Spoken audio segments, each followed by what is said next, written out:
The rain beat against the windows of Thornfield Manor like angry fists. Margaret Whitley pressed herself against the cold stone wall of the servants' corridor. Her stepmother's voice echoed through the halls. "Where is that useless creature?" Lady Whitley's shrill tone made Margaret flinch. "Find her at once!" Margaret's fingers trembled as she clutched the torn fabric of her dress, the same dress she had worn for 3 years now. Once it had been blue, now it was the color of old dishwater. Her stepmother had sold all her proper gowns the day after father died. "There you are!" Lady Whitley appeared at the end of the corridor, her face twisted with disgust. "Look at you, 23 years old and still hiding like a child." Margaret forced herself to stand straight. "You called for me, stepmother?" "The Duke of Ravensbrook arrives within the hour." Lady Whitley's eyes glittered with something cruel. "You will serve him his tea. Try not to embarrass us more than your mere existence already does." "But the servants—" The slap came fast and sharp. Margaret's cheek burned. She tasted blood where her teeth cut her lip. "You are barely better than a servant yourself," Lady Whitley hissed. "Your father left you nothing. You live here on my charity. The least you can do is make yourself useful." Margaret nodded. She had learned long ago that arguing only made things worse. "And Margaret?" Her stepmother's voice turned sweet. Too sweet. "Do try to stay out of sight. The Duke is considering a match with Lydia. We cannot have him thinking our family harbours such an unfortunate-looking creature." The words stung more than the slap. Margaret knew she was not beautiful like her stepsister Lydia. Her hair was an ordinary brown. Her eyes were an unremarkable grey. She was too tall, too thin, too everything that was wrong. Lady Whitley swept away in a rustle of silk. Margaret remained in the corridor, her hand pressed to her burning cheek. Through the window she saw a grand carriage approaching, black as midnight, with the Ravensbrook crest on the door. She hurried to the kitchen. Cook gave her a pitying look but said nothing. Everyone knew how Lady Whitley treated her. No one dared interfere. Margaret prepared the tea tray with careful hands. The china was the finest they owned. She must not drop it. She must not spill. She must be invisible. The drawing-room doors seemed heavier than usual. Margaret balanced the tray and pushed them open. 3 figures sat by the fire. Lady Whitley smiled her false smile. Lydia giggled behind her fan. And between them sat a man. The Duke of Ravensbrook was not what Margaret expected. She had heard the gossip, how his young wife died 2 years ago, how he never smiled anymore, how he refused all attempts at matchmaking. He was younger than she thought, perhaps 30. His hair was black as his carriage, his jaw was sharp and strong, but it was his eyes that made her stumble. They were the color of winter ice, empty, cold, lost. The tray rattled in her hands. "Careful, you clumsy thing!" Lady Whitley's voice cut through the air. Margaret steadied herself. She moved toward the low table. Her worn shoes caught on the edge of the carpet. The tray tilted. Hot tea splashed across the Duke's perfectly pressed trousers. The room went silent. Margaret dropped to her knees. "I'm sorry. I'm so sorry." She grabbed her own sleeve and tried to blot the tea from his leg. "Stop." His voice was low and rough. She froze, her hand still pressed against his knee. "Look at me." She raised her eyes slowly. The ice in his gaze had cracked. Something flickered there. Surprise? Curiosity? She could not tell. "What is your name?" "Margaret," she whispered. "Margaret." He said it like he was tasting it. "Stand up." She obeyed. Her legs shook. Lady Whitley's laugh was sharp and false. "Your Grace, I must apologize. The girl is my late husband's daughter. Simple-minded, I'm afraid. We keep her out of charity." The Duke's eyes never left Margaret's face. "Simple-minded?" "Oh yes," Lady Whitley waved her hand. "Can barely read. Quite hopeless." It was a lie. Margaret read everything she could find. Books were her only escape, but she stayed silent. "I see." The Duke stood. Tea still dripped from his clothes. "Lady Whitley, I have a proposition." "Yes?" Hope filled her stepmother's voice. She pushed Lydia forward. "Your household appears to need funds." His gaze swept the room, the worn furniture, the faded curtains. "I am willing to pay handsomely." "For what, Your Grace?" "For her." He nodded at Margaret. The room spun. Margaret grabbed the back of a chair. "I don't understand," Lady Whitley said. "I need a new housemaid. My estate is large. The work is demanding." The Duke's voice remained steady. "I will pay £5,000 for her service." £5,000. More money than Margaret had ever imagined. Lady Whitley's eyes went wide. "She is not trained as a proper maid." "I will train her myself." "But surely you want—" Lady Whitley pushed Lydia forward again. "I want Margaret." His tone left no room for argument. "Do we have an agreement?" Margaret watched her stepmother calculate. £5,000 would save them from ruin. It would buy Lydia new gowns, new jewels, better chances at marriage. "Yes," Lady Whitley said. "We have an agreement." "Excellent. She comes with me now." "Now?" Margaret found her voice. "But my things." "You have things?" The Duke raised one dark eyebrow. She thought of her small room in the attic, the 3 dresses, all threadbare, the book of poetry hidden under her mattress. "Not really." "Then we leave now." He walked toward the door. Margaret stood frozen. "Come," he said without looking back. She looked at her stepmother. Lady Whitley's face showed triumph. She had finally gotten rid of her burden. Margaret followed the Duke out of the only home she had ever known. His carriage was even grander inside. Black velvet seats, silver fixtures. It smelled of leather and something else, something expensive and masculine. The Duke sat across from her. His eyes studied her face. "You can read," he said, not a question. "Yes." "Your stepmother lied." "Yes." "Why didn't you correct her?" Margaret looked at her hands. "It would have made things worse." "Worse how?" She thought of the bruises hidden beneath her sleeves, the meals denied, the hours locked in her room. "Just worse." The carriage rolled through the countryside. Neither spoke for a long time. "Why?" Margaret finally asked. "Why what?" "Why did you buy me?" His jaw tightened. "I didn't buy you. I hired you." "For £5,000? That's 10 years of a housemaid's wages." "Your stepmother was going to destroy you." His voice was matter-of-fact. I could see it in her eyes, the hatred, the cruelty. "You don't know me." "No," he agreed, "but I know what it's like to be destroyed by someone who should protect you." The words hung between them. Margaret wanted to ask more. She didn't dare. The Duke turned to look out the window. "My name is James," he said quietly. "James Blackwood, Duke of Ravensbrook. In my house, you will call me Your Grace, but know that my name is James." "Yes, Your Grace." "You will have proper clothes, proper meals, a proper room." He still watched the passing landscape. "You will not be hit. You will not be starved. You will not be locked away." Tears burned Margaret's eyes. How did he know? "In exchange," he continued, "you will work. Real work. My house has been—" he paused, "empty since my wife died. I'm sorry for your loss." He turned to her then. The ice in his eyes had cracked more. "Are you?" Yes. And she was. She knew the weight of grief. Most people say that. They don't mean it. Most people haven't lost everything they loved. He studied her for a long moment. No, they haven't. The carriage turned down a tree-lined drive.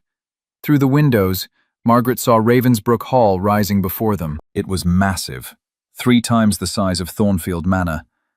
But something felt wrong. No smoke rose from the chimneys. No lights glowed in the windows despite the approaching evening.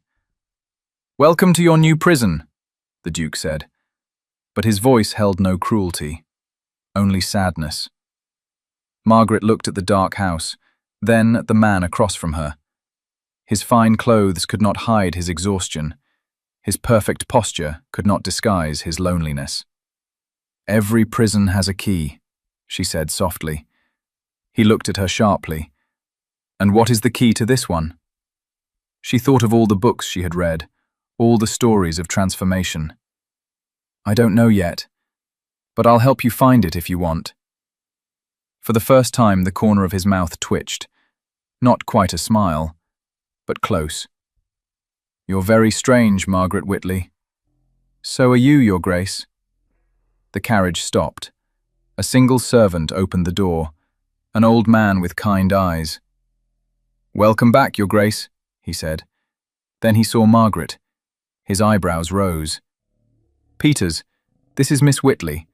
She will be joining the household staff." The Duke stepped down. He offered Margaret his hand. She hesitated. Ladies took gentlemen's hands. Servants didn't. "Take it," he said quietly. "In this house, you are not what they made you believe." She placed her hand in his. His fingers were warm and strong. He helped her down as if she were a duchess herself. The front hall was grand but cold. Dust cloths covered the furniture. The chandelier hung dark above them. "Peters will show you to your room," the Duke said. He started up the wide staircase. Then he stopped. "Margaret?" "Yes, Your Grace?" "Have you eaten today?" Her stomach had been empty since yesterday. "I'm fine." "That's not what I asked." She looked down. "No." "Peters, have cook prepare a full dinner. Miss Whitley will dine in the small dining room." "And you, Your Grace?" The Duke continued up the stairs. "I don't eat dinner anymore." Margaret watched him disappear into the shadows of the upper floor.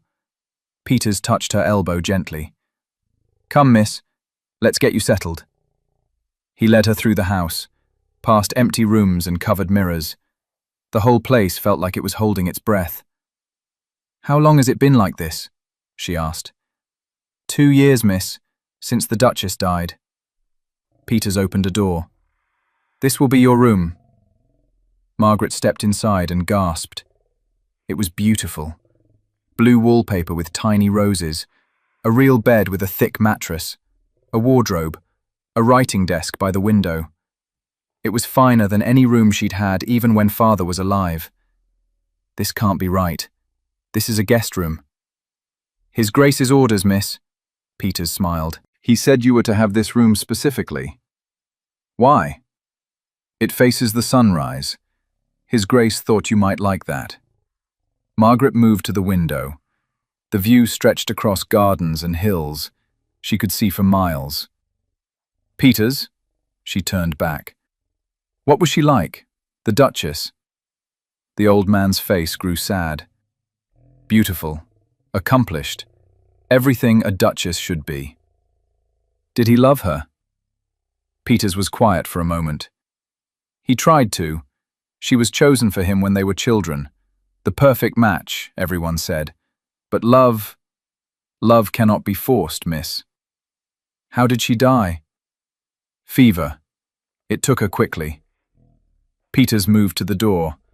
"I'll have your dinner sent up. Tomorrow we'll see about getting you proper clothes." He left her alone. Margaret sat on the bed. The mattress was soft, too soft. She had grown used to her hard attic floor. A maid brought dinner, more food than Margaret had seen in months. Roasted chicken, fresh bread, vegetables.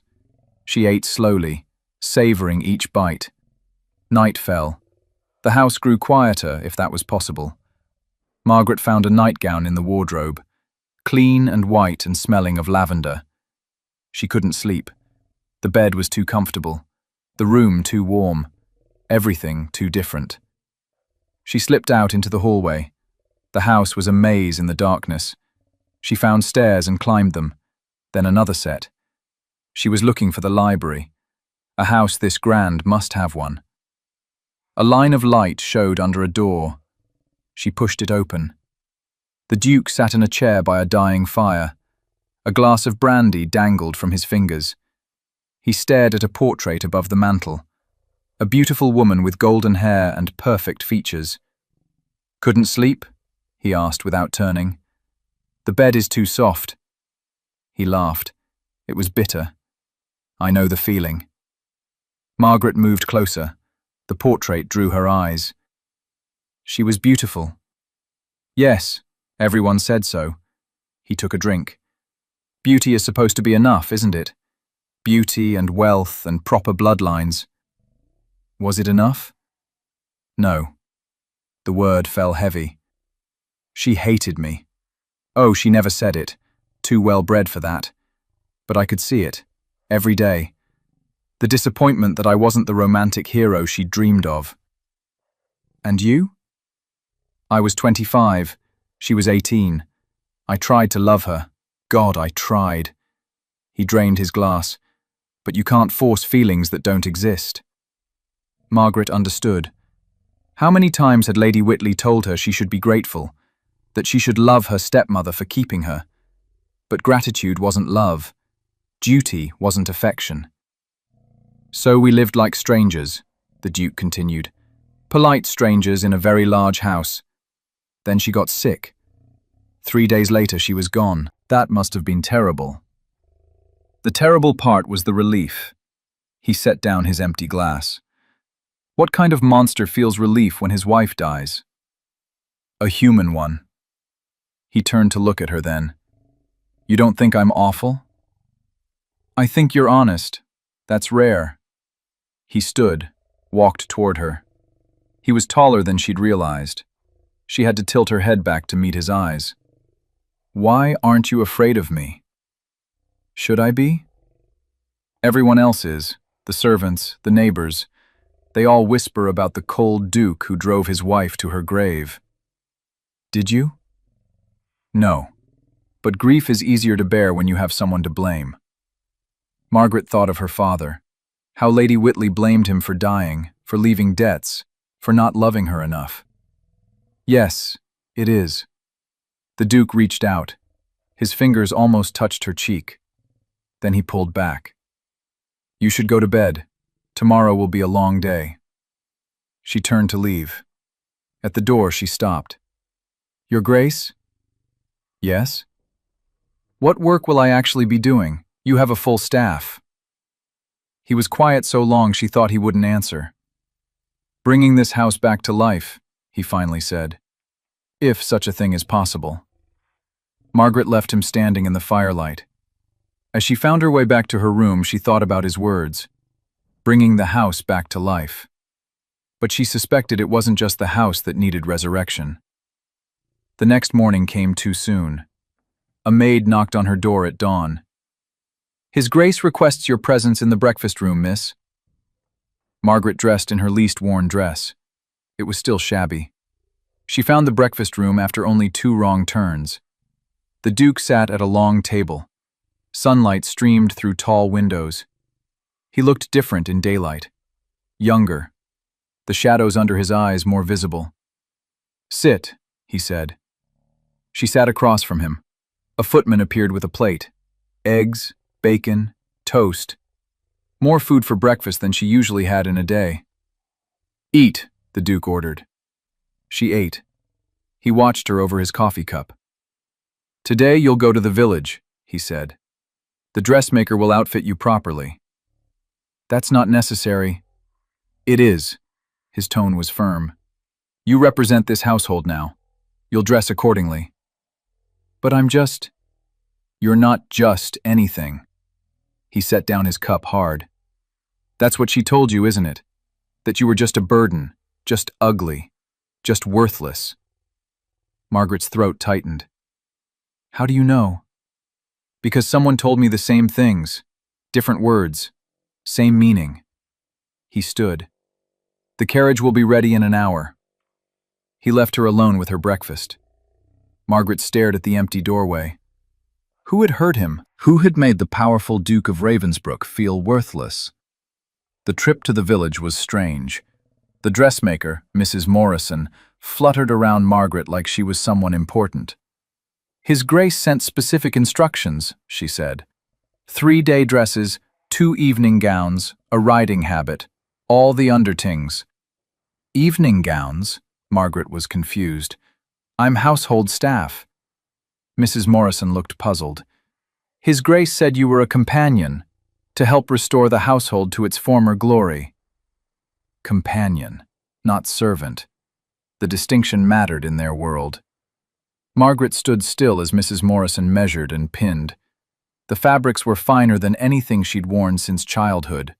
Soft wool, smooth silk, colors that weren't gray or brown. "The Duke must think highly of you," Mrs. Morrison said through a mouthful of pins. "He doesn't know me." "Perhaps, but His Grace is not given to impulse. If he's brought you to Ravensbrook, he has reasons." Margaret thought of the Duke's empty eyes, his bitter laugh, his house full of covered mirrors and cold fireplaces. What reasons could he have? Back at Ravensbrook, she found him in the library. He was reading, but he looked up when she entered. "How was Mrs. Morrison?" "Efficient." Margaret hesitated. "She said I was to be a companion." "Yes. But you told my stepmother—" "I told your stepmother what she needed to hear to let you go." He closed his book. "You're not a servant, Margaret. I won't have you treated as one." "Then what am I?" He was quiet. "I don't know yet, but this house needs—" He gestured at the dusty shelves, the heavy curtains. "Something. Someone. It needs life again." "And you think I can provide that?" "You already have." "How?" "You're the first person in 2 years who hasn't looked at me with pity or fear." Margaret moved between the shelves, ran her finger along the spine of books. "These are all covered in dust." "No one reads anymore." "You were reading." "Trying to." The words blur together. He rubbed his eyes. "Nothing holds my attention." She pulled out a volume. Poetry. "May I?" He nodded. She opened to a random page and began to read aloud. Her voice filled the quiet library. After a few minutes, she looked up. The Duke was watching her with an odd expression. "What?" "Nothing. Continue." She read for an hour. He never moved, never looked away. When her throat grew dry, she stopped. "Thank you," he said softly. "For reading?" "For making the words mean something again." Their eyes met, held. Something shifted in the air between them. Then Peters knocked on the door. "Your Grace, Lord Ashworth is here." The Duke's face hardened. "Send him away. He says it's urgent, Your Grace." The Duke stood. "Very well, Margaret, stay here." But Margaret was curious. She followed at a distance, peered around the corner. Lord Ashworth was everything the Duke was not. Fair where James was dark. Soft where he was sharp. Smiling where he was severe. "James?" Lord Ashworth's voice boomed. "You look terrible." "What do you want, Charles?" "To save you from yourself. You can't hide here forever." "I'm not hiding." "No? When did you last attend a social function? When did you last visit London?" "I have no reason to do either." "You have every reason. You need a wife, James, an heir." Margaret saw the Duke's shoulders tense. "My wife is barely 2 years dead." "And she gave you no children. The title needs—" "The title can rot." Lord Ashworth sighed. "Your mother sent me." "Of course she did."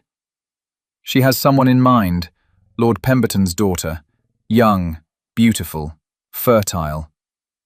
The words made Margaret feel sick, like they were discussing livestock. "No," the Duke said. "At least meet her. One dinner." "No." "James, I said no." The Duke's voice was ice. "Now leave. Lord Ashworth left. The Duke stood in the hall, fists clenched. Margaret stepped out from her hiding spot. "I told you to stay in the library." "I was curious."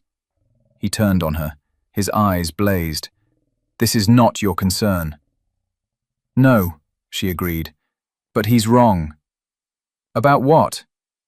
"You're not hiding. You're grieving." "I told you. I didn't love her." "Not her. The life you thought you'd have. The chance at real love." Margaret stepped closer. "That's worth grieving." He stared at her. "You're too perceptive." "Another flaw to add to my list." "It's not a flaw." His voice was rough. "Go.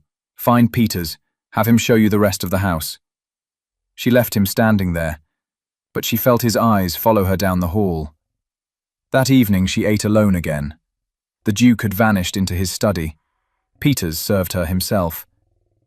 "His Grace seems different," the butler said carefully. "Different how?" "He spoke more today than he has in months, and he ordered the library cleaned." "Is that unusual?" "He hasn't touched that room since the Duchess died. She hated books, you see. Said they were dusty and dull." Margaret couldn't imagine hating books. They had been her only friends for so long. After dinner she explored the house. So many rooms, so many covered paintings. In one room she found a pianoforte. The keys were coated with dust. She sat down, ran her fingers over the keys. Her mother had taught her to play before she died, before father remarried, before everything changed. She played a simple melody. The notes echoed in the empty room. She didn't hear the door open. "You play." She jumped. The Duke stood in the doorway. "Badly," she said. "Play something else." She played a piece her mother loved. Halfway through she heard footsteps. The Duke sat beside her on the bench, close enough that she felt the warmth from his body. "What is that piece?" "Something my mother taught me." "Before she died?" "Yes." "How old were you?" 8. "And your father remarried quickly?" "Within a year. He said I needed a mother." The Duke's laugh was bitter. "But she wasn't a mother to you." "No. She was a jailer." They sat in silence. Then the Duke placed his hands on the keys. He played a complex piece, beautiful and sad. Margaret watched his fingers move, strong, sure. When he finished, she applauded softly. "That was beautiful." "My wife hated when I played, said it was undignified for a duke." "She was wrong. She was perfect. Everyone said so." "Perfect people are rarely kind." He turned to look at her. They were close, so close she could see flecks of gold in his blue eyes. "Step back," he said quietly. But Margaret didn't move. Something held her there, the warmth of him, the sadness, the loneliness that matched her own.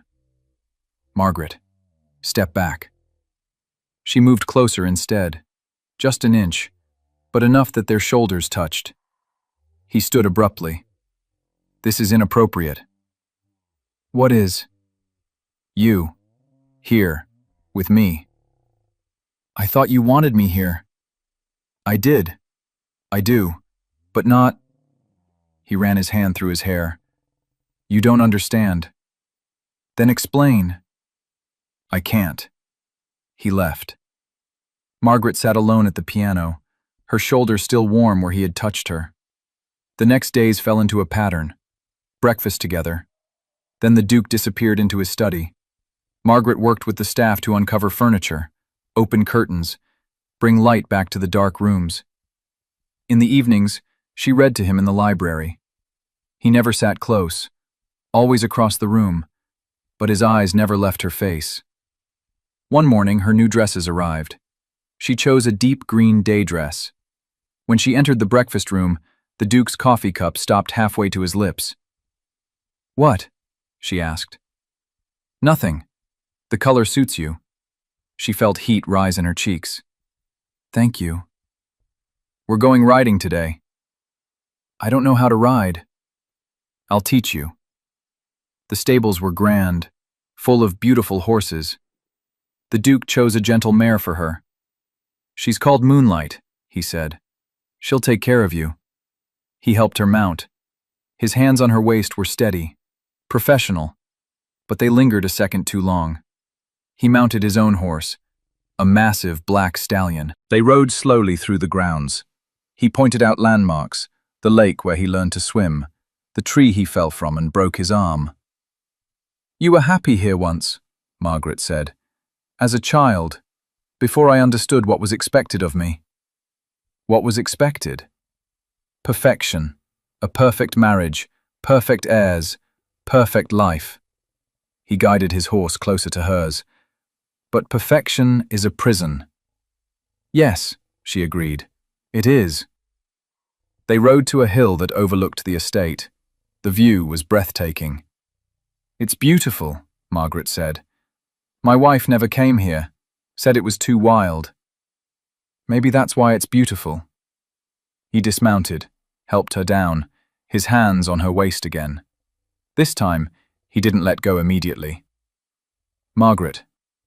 Yes? I find myself thinking things I shouldn't. Her heart raced. What things? Impossible things. Nothing is impossible. This is. But he pulled her closer, just slightly.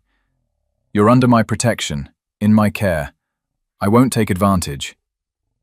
What if it's not taking advantage? It is. It has to be. He released her, stepped back. The loss of his warmth was painful. They rode back in silence, but something had changed. The air between them was charged. Every accidental touch sparked. That night, Margaret couldn't sleep again. She wandered the halls, found herself at his study door. Light showed underneath. She knocked. Come. He sat at his desk, papers spread before him. He looked tired. Can't sleep again? He asked. No. Neither can I. He gestured to a chair. Sit. Keep me company. She sat, watched him work. After a while, he spoke. My mother writes daily, demanding I remarry. Will you?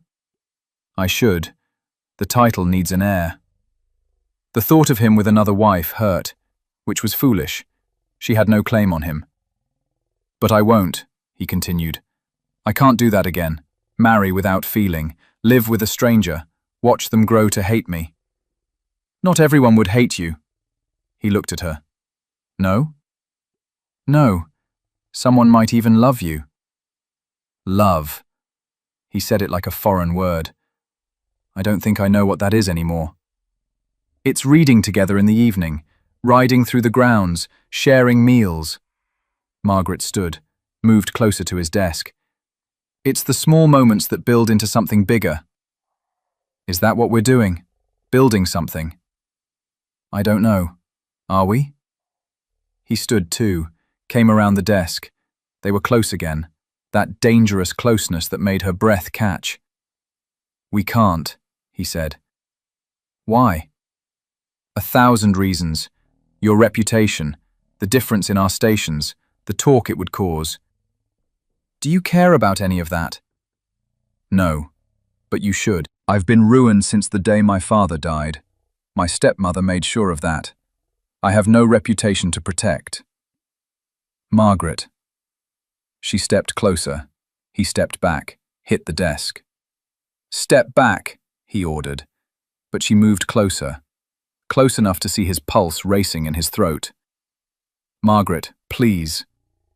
Tell me you feel nothing. Tell me this is all my imagination. He was quiet. The silence stretched. Then, finally, I can't. Then why fight it? Because I'll destroy you. Everyone I touch turns to ash. I'm already ash. Maybe together we can become something new. He reached out. His fingers traced her cheek, gentle, reverent. You terrify me, he whispered. You terrify me too. His hand cupped her face, drew her closer, She thought he would kiss her. Instead, he pressed his forehead to hers. They stood there, breathing the same air. "I'm trying to be good," he said. "I don't want you to be good. I want you to be real." He pulled back, looked at her, really looked at her. Then he smiled. A real smile, the first she'd seen from him. "You're going to be my undoing, aren't you?" "Maybe. Or maybe I'll be your salvation." Same thing, perhaps. A knock at the door made them spring apart. Peters entered. "Your Grace, I apologize for the late interruption. Lady Whitley is here." Margaret's blood turned cold. "My stepmother?" "She insists on seeing you, miss. She says it's urgent." The Duke's face hardened. "Show her to the drawing room. We'll be there shortly." Peters left. Margaret's hands shook. "She's come to take me back." "No." The Duke's voice was firm. "You're not going anywhere." They found Lady Whitley in the drawing room. She wore her finest gown. Lydia stood beside her, eyes downcast. "Margaret!" Lady Whitley's voice was syrup. "How well you look." "Lady Whitley." The Duke's voice was ice. "It's rather late for a social call." "I've come on urgent business, Your Grace." She smiled her false smile. "There's been a misunderstanding." "Oh?" "Margaret is not free to be in your employ. She's engaged." Margaret gasped. "That's not true." "Of course it is, dear. To Mr. Blackstone. The arrangement was made years ago." Mr. Blackstone. Margaret knew him, 60 years old, cruel, rich. He'd offered to buy her from Lady Whitley before. "I never agreed to any engagement," Margaret said. "Your agreement isn't necessary. As your guardian, I've accepted on your behalf." The Duke stepped forward. "Margaret is 23, well past the age of needing a guardian. But not past the age of needing family approval, and I do not approve of this arrangement."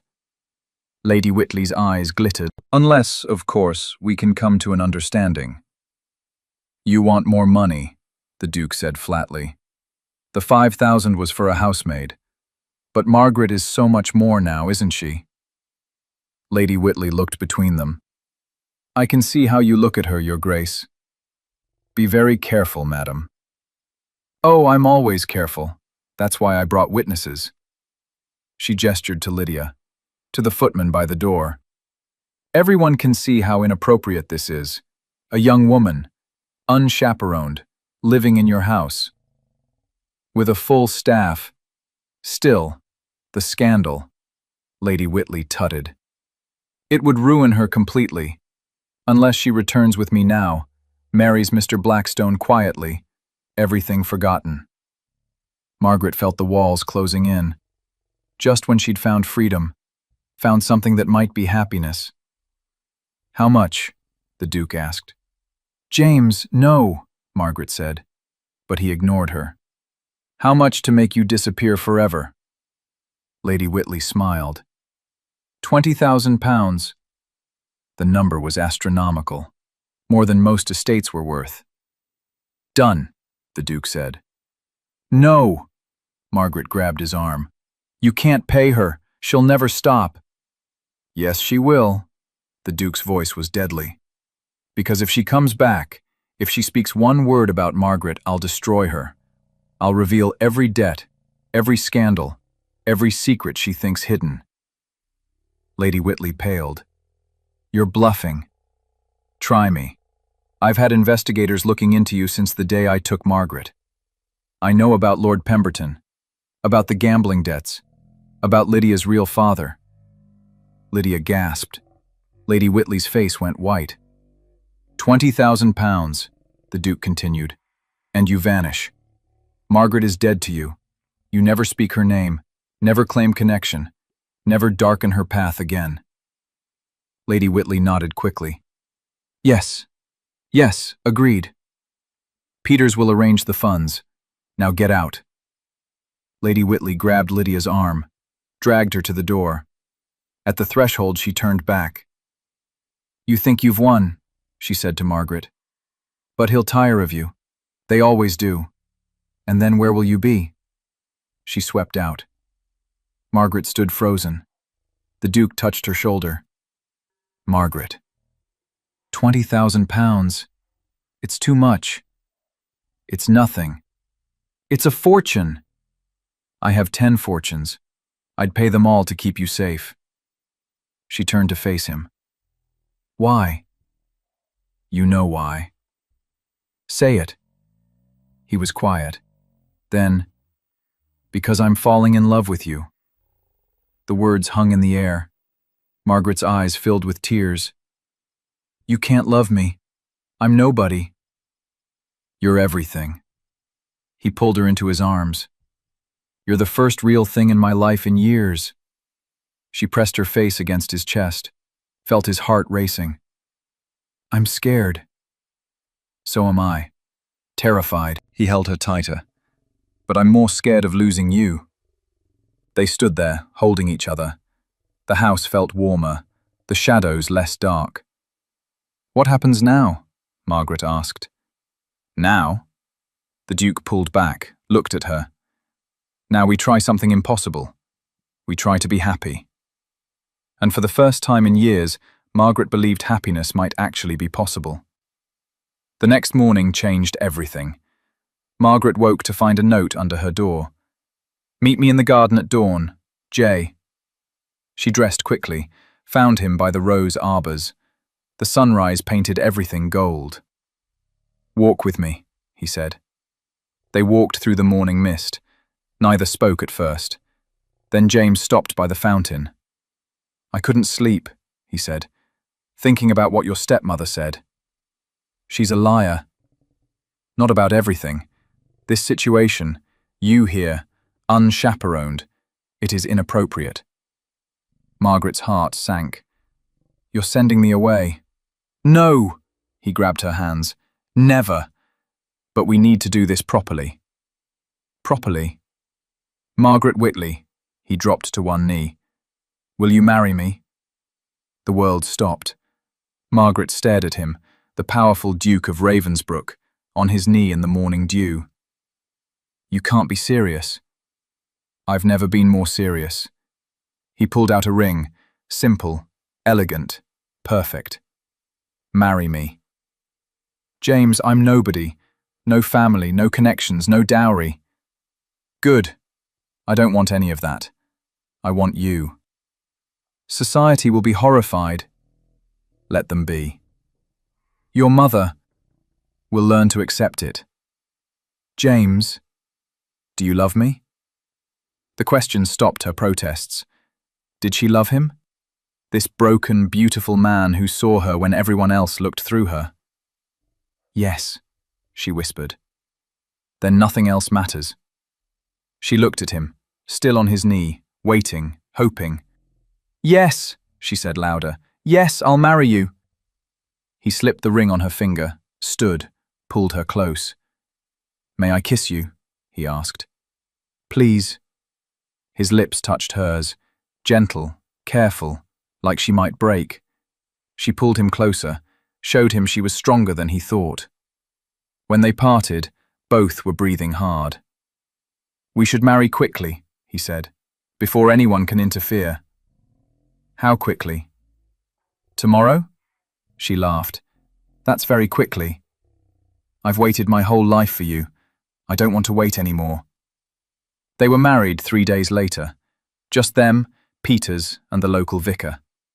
Margaret wore one of her new gowns, blue silk that brought out her eyes. James couldn't stop looking at her. "You're beautiful," he said, as they stood before the altar. "You need spectacles." "No, I need you to see yourself the way I see you." The ceremony was simple, the words ancient and powerful. When James said, "I do," his voice was strong, clear, certain. When Margaret said the same, she felt the chains of her old life break. "You may kiss your bride," the vicar said. This kiss was different, deeper, a promise of things to come. After, they returned to Ravensbrook. The staff had prepared a wedding breakfast. The house felt different, lighter, alive. "Your Grace," Peters said to Margaret. She startled. She was a duchess now. The thought was surreal. That evening, Margaret stood in her room. Her things had been moved to the Duchess suite, connected to James's room by a door. She heard a knock. Not on the hallway door, on the connecting one. "Come in." James entered. He'd removed his jacket. His shirt was open at the collar. He looked nervous. "Are you afraid?" he asked. "No." "I am." She moved to him, took his hands. "Why?" "I don't want to disappoint you." "You couldn't." "Margaret." His voice was rough. "I need you to know. What happens between us, it's your choice, always." She kissed him, soft, sweet. "I choose you, always." What followed was gentle, patient. James treated her like she was precious, showed her pleasure she didn't know existed, whispered her name like a prayer. After, they lay tangled together. Margaret traced patterns on his chest. "I love you," she said. "Say it again." "I love you, James Blackwood." "I'll never tire of hearing that." They were happy. Truly, perfectly happy. For exactly 7 days. Then, his mother arrived. Margaret heard the carriage from the morning room. The way it thundered up the drive spoke of fury. James was in his study. Margaret went to warn him. "Your mother is here." His face darkened. "Of course she is." The Dowager Duchess swept in like a storm. She was everything Margaret wasn't. Tall, elegant, cold as winter. "James!" Her voice could have frozen fire. "What have you done?" "Mother, meet my wife, Margaret." The Dowager's eyes raked over Margaret, found her wanting. "This is the creature you married?" "Careful," James warned. "How could you? After everything I taught you, everything I sacrificed." "You taught me to be miserable. I chose happiness instead." "Happiness?" She laughed. It was cruel. "With this nobody, this servant." "She's the Duchess of Ravensbrook now." "She's an embarrassment." Margaret found her voice. "I know I'm not what you wanted for your son." "You're not fit to clean my shoes, much less wear the title of Duchess." "Mother!" James stepped between them. "You will speak to my wife with respect." "Your wife." The Dowager spat the word. "Do you know what people are saying? That you've lost your mind, that grief has driven you mad." "I don't care what people say. You will when they cut you, when no door opens for you, when your children are shunned. Then we'll make our own society." The Dowager turned to Margaret. "You've bewitched him, but it won't last. He'll see what you really are. Common, worthless, ugly." The words hit like physical blows. Margaret felt herself shrinking. "Get out," James said quietly. "James, get out." The Dowager left, but her poison remained. Margaret stood frozen. "Don't listen to her," James said. "She's right. I am common. You're mine. That's all that matters." But the seed was planted. Over the next days, Margaret noticed things. How the servants looked at her. How letters stopped coming. How isolated they were. "We've been cut," James admitted one evening. "Society has turned its back." "Because of me." "Because they're fools." But Margaret saw the cost. Saw how James's jaw tightened when another invitation was withdrawn. Another friend turned away. She found him one night in his study, staring at a letter. "What is it?" "Lord Pemberton. He's withdrawing from our business arrangement. Says he can't associate with scandal." "How much will you lose?" "It doesn't matter." "James, how much?" £50,000 a year. The number was staggering. Margaret sank into a chair. I'm destroying your life. No, you're giving me life. At what cost? Any cost. Every cost. But Margaret heard the strain in his voice, saw the worry in his eyes. That night she made a decision. She would leave. Let him annul the marriage, claim temporary madness. Society would forgive him, welcome him back. She wrote the letter, packed a small bag, waited until he slept. She was at the door when Peters appeared. Your Grace? I'm leaving, Peters. I see. The old butler's eyes were sad but knowing. May I ask why? I'm destroying him. Or saving him. How is this saving? Peters was quiet. Then, His Grace was dying before you came. Oh, his body lived, but his soul was dead. You brought him back. At too high a price. That's not your choice to make. Isn't it? No, Your Grace. It's his, and he's chosen. Margaret heard footsteps. James appeared, fully dressed. Going somewhere? His voice was deadly calm. James, Peters told me you might run. He moved closer. Did you really think I'd let you go? You have to. I'm ruining everything. Everything was already ruined. You're fixing it. Your fortune is still vast. Your reputation was built on lies. Your future is nothing without you. He pulled the letter from her hand, tore it without reading it. You're my wife. That's final. But he kissed her, hard, desperate. You promised always. Did you lie? No, but... Then stay. Fight with me. Build something new with me. Margaret looked at him, her husband, her love, her choice. Always, she whispered. He carried her back to their room, held her like she might disappear. Never scare me like that again, he said. I was trying to save you. I don't want to be saved. I want to be loved. You are. So much it terrifies me. Good. Be terrified. But be terrified with me. The next morning brought unexpected hope. A letter arrived. Not withdrawn invitation, not social cut, but support. It's from the Duke of Westfield, James said, surprised. He and his wife want to visit. More letters followed. Not many, but enough. Other outcasts, other rebels, others who had chosen love over convention. We're not alone, Margaret said. We never were. We just needed to find our people. The Duke and Duchess of Westfield arrived that afternoon. She was American, he was Irish. Society had shunned them too. But we're happy, the Duchess said.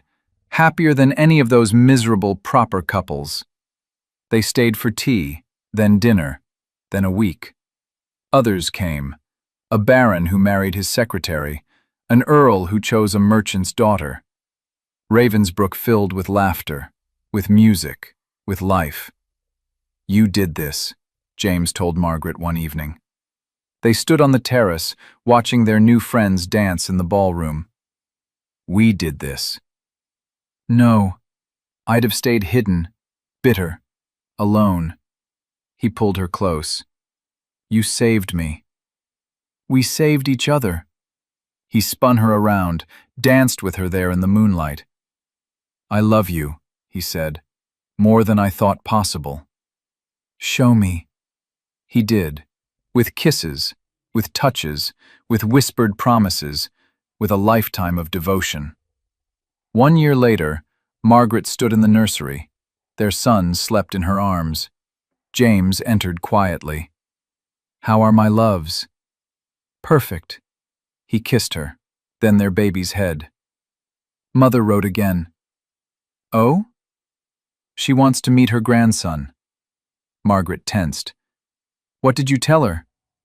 That she can meet him when she apologizes to his mother. She never will. Then she'll never meet him. Margaret looked at her husband, her protector, her love. "You'd do that? Cut her off?"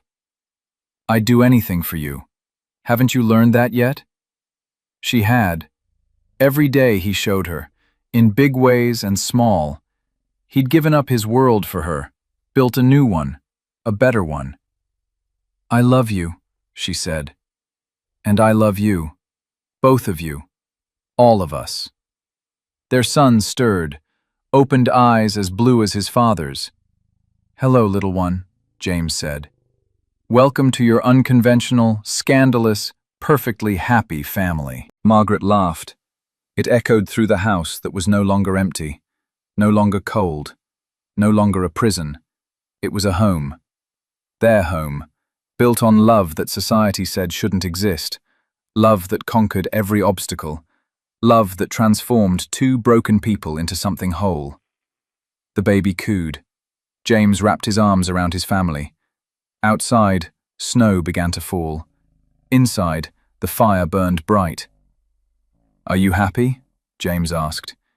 Margaret thought of her old life, the cruelty, the loneliness, the belief that she was worthless. Then she looked at her husband, her child, her home.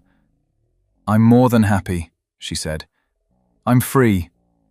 And she was, free to love, free to be loved, free to live the life everyone said she didn't deserve.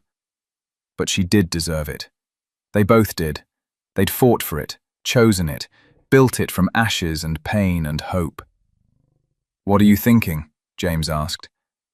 "About that first day, when you ordered me to step back. And you moved closer. Best decision I ever made." "Mine too." He kissed her, soft, sweet, full of promise. "Though I never stood a chance, did I?" "No," she admitted. "I think we were inevitable." Inevitable. He tested the word. "I like that." Their son reached up, grabbed his father's finger, held tight. "He's strong," James said. "He'll need to be. The world won't be kind to him, the son of scandal. Then we'll teach him what we learned, that the world's opinion matters less than love, that happiness is worth any price, that sometimes the best things come from the worst circumstances." Margaret leaned into her husband, felt his strength, his warmth, his absolute devotion. Once, she had been nothing, less than nothing, a burden, a shame, an embarrassment. Now she was everything, a wife, a mother, a duchess. But most importantly, she was loved, completely, unconditionally, forever. The fire crackled, the snow fell, the baby slept. And in that perfect moment, Margaret understood the truth. She hadn't just found love, she'd found herself. The person she was always meant to be, hidden under years of cruelty and doubt. James had seen her, the real her, and loved what he saw. "Thank you," she whispered. "For what?" "For seeing me when I couldn't see myself. Thank you for being worth seeing." They stood there, a family, a unit, a love story that shouldn't exist, but did. Outside, the world continued with its rules and expectations, its cruelty and judgment. Inside, they had built something better, something real, something theirs. And it was enough. More than enough. It was everything.